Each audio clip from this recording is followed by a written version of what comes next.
All right, Bleacher Report has a new trade proposition, and it involves the hometown team, the Portland Trailblazers. I'm so sick. I just tweeted this out because it really is like the personification of angry trade bait in August because it accomplishes a couple different things. One, it involves the Lakers. If you want to stoke the fires, put Lakers players in trades send players to the Lakers. That's right. So it's a three-way trade between the Blazers, Pelicans, and Lakers. All right. The player being traded of consequence here, or the most noteworthy player, is Brandon Ingram back to the Lakers. Okay. Now, this would give the Lakers immediate pushback to this. Well, yeah, I can see it working. Is because they would have to pay Brandon Ingram. Fine, but what would the Lakers be giving up? Well, it's Rui Hachimura, D'Angelo Russell, and a second-round pick. Yeah. What exactly are you giving up here? All right. I'm struggling to figure out exactly what it is that's being given up. You know what? Let's get the nuts and bolts of this trade out, and then you can interact on the Vancouver Ford text line, 503-864-6326. YouTube comments as well are open. Party on, Party Animals on YouTube. Here is what Bleacher Report is suggesting. The Los Angeles Lakers would get Brandon Ingram from the New Orleans Pelicans. The Pelicans would get from the Portland Trailblazers guard Anthony Simons, center Robert Williams III, and swing big Christian Wood. The Portland Trailblazers would get forward Rui Hachimura, Jordan Hawkins, guard D'Angelo Russell, a 2025 second-round pick via the Lakers, and a 2025 second-round pick via the Los Angeles Clippers. The thing that you're getting here if you're the Blazers is Jordan Hawkins, which I kind of like as a prospect. Kind of. But you're also taking on Russell, his dead money for the year. Like, congratulations. And now you have to deal with him and another guard on the roster. That is not a guy that you want in your locker room when you have a movement to grow young guys. No. A player who has been known to take over games when nobody's asking him to take over those games, and in a contract year. Yeah, and look, I don't like crapping on the guy, but he's not a problem in the locker room. He's an immature problem in the locker room. That's the thing. I mean, no, he's not out here leaking on what players cheating on their. We have heard less and less as he has been in the league for longer, but it's hard to buck a reputation within NBA locker rooms, especially when you break traded to that a new place. level of trust. Yeah. And again, that was the Iggy Azalea. Yes, Nick Young. Yeah. Uh-oh. Recorded him talking about it. And then, he had the same issues in Minnesota. So it's like it hasn't gone away.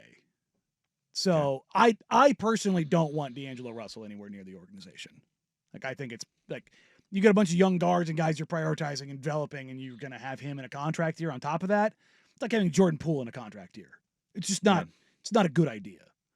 Rui's an entirely fine player, but is that what you're hoping to get out of this? And then Jordan Hawkins. It's like that's the thing that you actually get of value. I think Jordan Hawkins can be probably a solid rotation player, but are you really wanting to give up Anthony Simons and the idea of Rob Williams? Because, look, Rob Williams' value is very low right now. Like, you're not getting anything out of him, which is why you don't trade him right now. Because if all of a sudden he goes full Steph and the issues that have bothered him his first couple years in the league disappear, he's a defensive player of the year type player. And you can get real value out of him. And then why the hell would you want Christian Wood on this team? It's like, hey, can I get the power forward version of D'Angelo Russell? A guy who's had locker room issues everywhere? Everywhere? Yeah. Yeah. This is like the Statue of Liberty. Bring me your tired, your weak, your huddled masses. Like, what the hell does this do for Portland?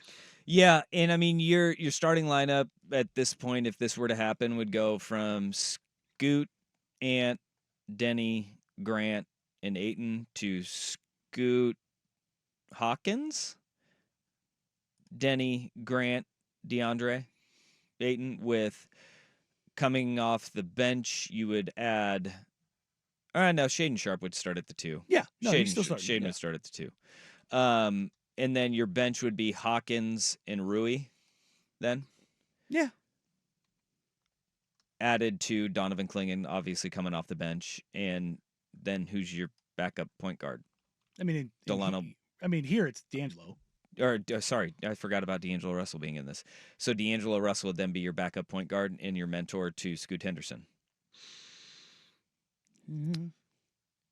I mean, if your goal is not to be good, right, right, it doesn't make you better. Like looking at Jordan Hawkins in his rookie year with New Orleans, With two, he was in the Chris Murray. Well, I mean, he was in the 17th Yikes. percentile as a rim finisher. Shot well on Jeez. corner threes, in okay in general, 37% from three, which is what he does. He shoots threes. But beyond that, his profile wasn't great. Had an incredibly low assist ratio, like in the 5th percentile. Not great if you're not a dead eye shooter. Well, here's the thing. Like, you got to be 36% from three. Think of him as a play ender, 37.